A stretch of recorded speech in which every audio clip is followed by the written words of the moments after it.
Hello, everyone, and welcome to another episode of Sterling Live. My name is Caitlin Brower. I'm Sterling's social media manager, also your host for Sterling Live today and always. So I'm so excited to have a special guest here with us today. He is no stranger to Sterling Live. So today we have Iain Murray, Senior Advisor, Trust and Safety at Sterling Backcheck. And the topic we have for you today is background screening in sport, trends for the coming year. So I know it's November 30th. This is the time where people are looking, they're planning for 2023. They need to see trends. They need to see what's going on. So we've got trends for you today. Don't worry.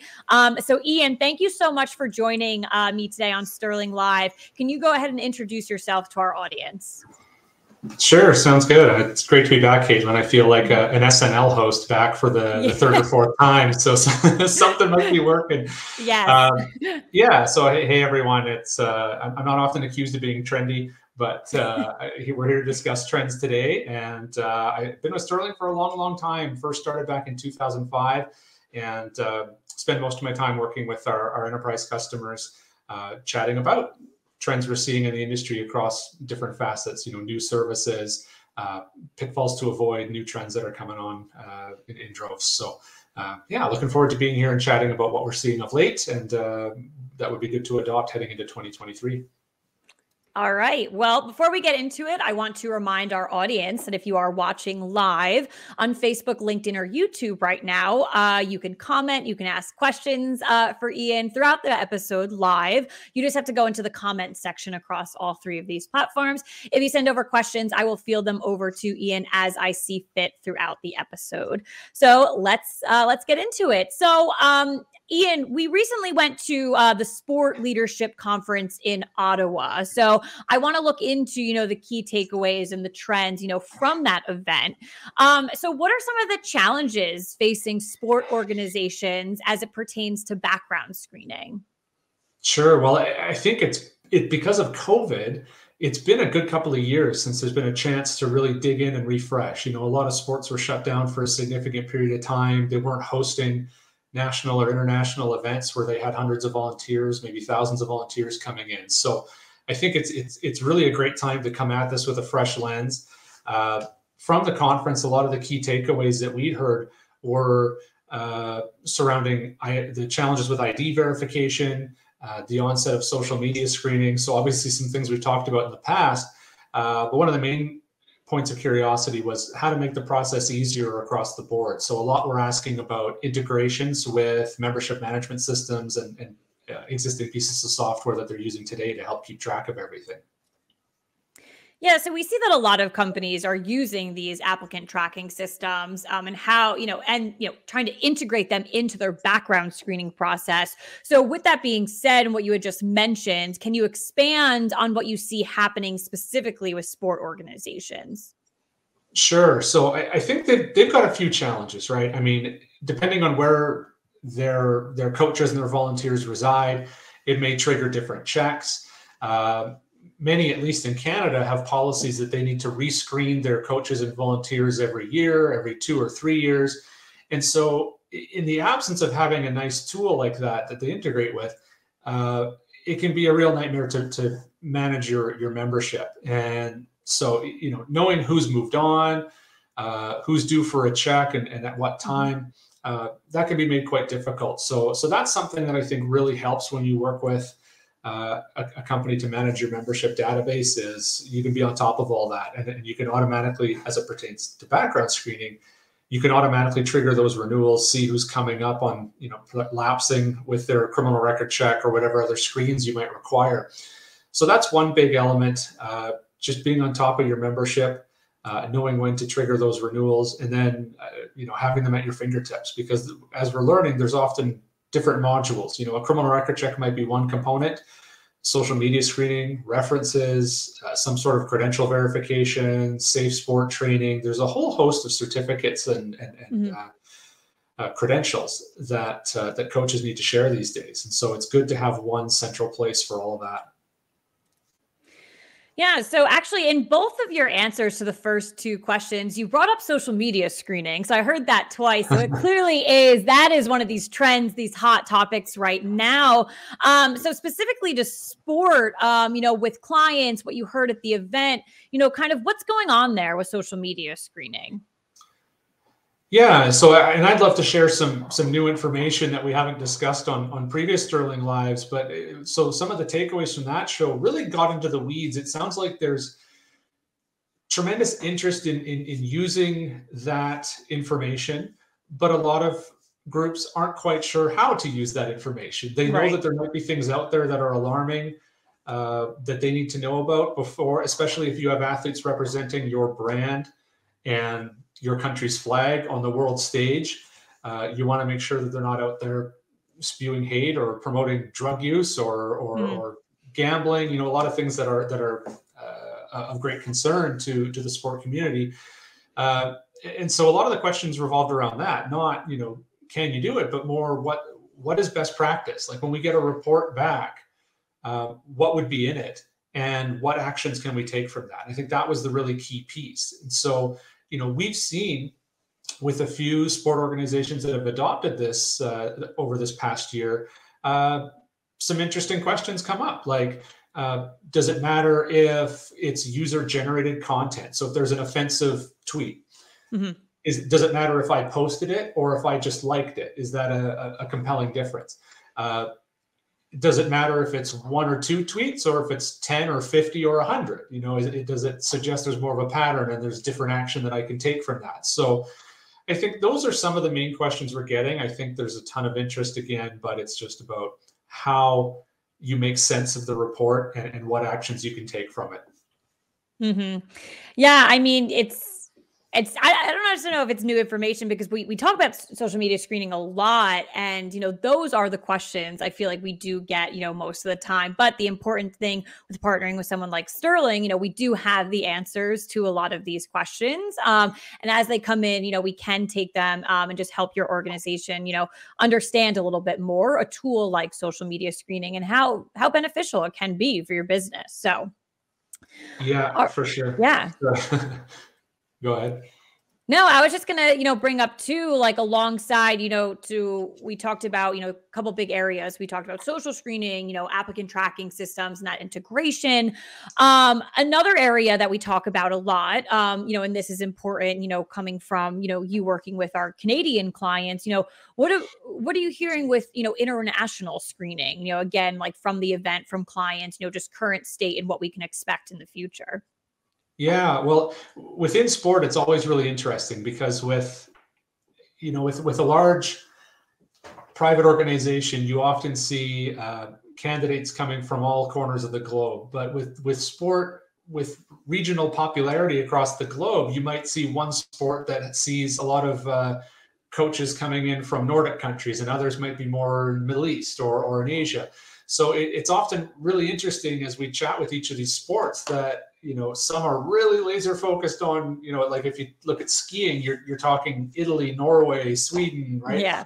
No offense to any great skiing nations that I omitted there, but it's really interesting because they all come with a different problem set, right? And so, as is the general guidance that we often offer with international screening, there are some, I often refer to them as mile wide, inch deep searches that aren't very comprehensive that you can do. Those are inexpensive, but you often get what you pay for. It's not best practice to try that first. So, the guidance that we often offer to sport organizations is, if you have needs in particular countries, reach out to us. We will share with you what best practice is in that region. Quite often there is a comprehensive, detailed, thorough check that you can get as you do locally in Canada or the US. And that's great. That would be best practice. But if it's cost prohibitive, if you have a tournament in a week and the results in this country take 3 weeks to get back, then let's maybe explore alternatives. So that's often the guidance that we offer.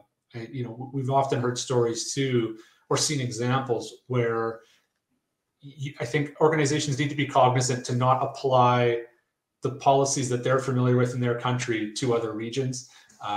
probably shared this story on a Sterling Live a year or two ago, but we had one instance where a high school coach was asked to get a criminal record check done by a Canadian group, and the result came back as clear because the Canadian sport had provided Canadian instructions, which was go to your local authorities and get a check. They didn't understand the nuance of how checks are done in the US, where it really matters if you're going to the county level or the state level, and if that's checking every state and county across the country or just that local area. And so what the coach had done is obtained a local check that had no local records, but this person had actually been convicted of having sex with students in another state. And so when you Google the coach and you find that, it's obviously alarming that they presented a clear check, but you've got all this history that you can find with a simple Google search. And so once they engaged with us and had a better understanding of how checks are done in the US, it's a bit different than it's done in Canada. You don't have to drill into each area. It's not as comprehensive nationally as Canada is. That made sense. And then they ran the appropriate check, and then all those red flags that you find on a simple Google search for news articles came back with the candidate's report as well. So that's true of every country around the world. There's different rules on what's reported, as you well know, Caitlin, and many of our listeners likely know as well. Yeah. And again, just kind of, really putting out the importance, of to have a partner like Sterling.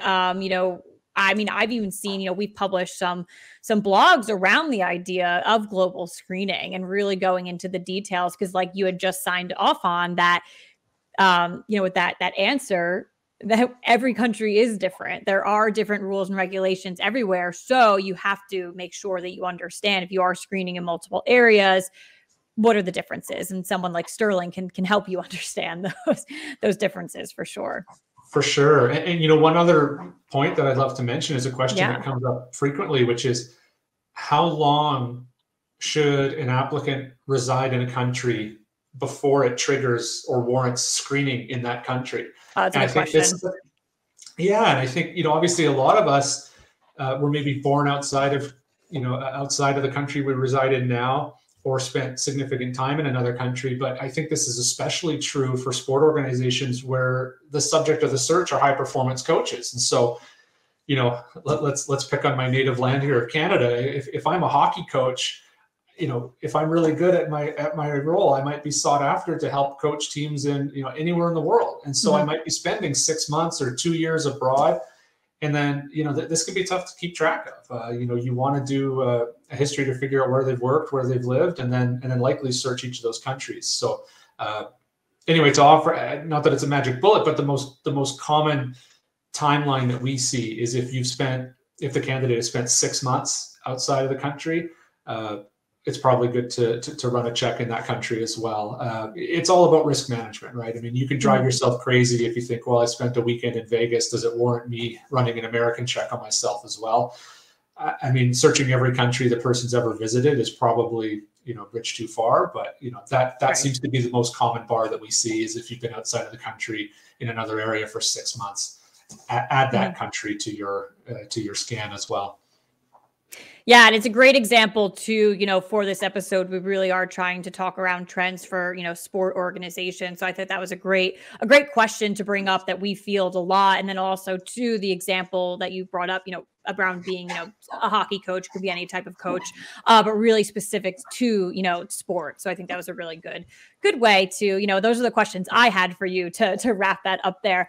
But I just do want to call out again, if you are watching live on Facebook, LinkedIn, or YouTube, if you have any questions for Iain, to please go ahead and send them over at this time. So yeah, Iain, this was, short and sweet episode. We got a lot of good trends to share with our audience, but I'm wondering, any final thoughts from you, and then any other key lessons, takeaways from the Sport Leadership Conference that we attended in Ottawa? Yeah, for sure. I think one other key topic I mentioned at the outset, but didn't circle back to, was that of ID verification. And, especially within, I know it's been something that I think multiple companies in our industry have really been touting the importance of. There was a recent article that I just shared on my LinkedIn yesterday, if anybody wants to go check that out. But there's a case in locally here, very local to me, in one of my local health regions, actually, where There's a nurse, a lady that's been posing as a nurse for a long, long time, that has been bypassing any onboarding standards because there hasn't been proper ID verification that's been done. So this lady has 67 convictions, and she's been posing as a nurse fraudulently for, I think it's 10 years or more. Wow. And anyway, what we've seen in the articles that have been posted is, as part of the legal filings, the Crown's been laying out that the best ID verification it looks like was undertaken in her last role was asking her to produce, or what she presented anyways, was a check with a name, with her name presumably whited out, and then the name of the person she was trying to assume the identity of handwritten on the check.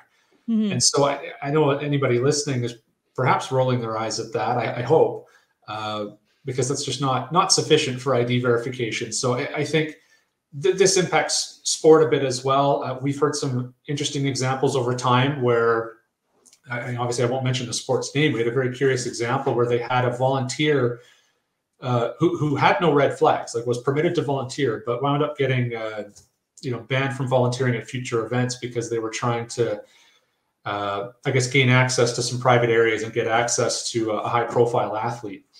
And what's interesting and thankfully about the background screening process, as we've uncovered with working with our customer, is every year when this major event goes off, this lady applies again to volunteer with the group.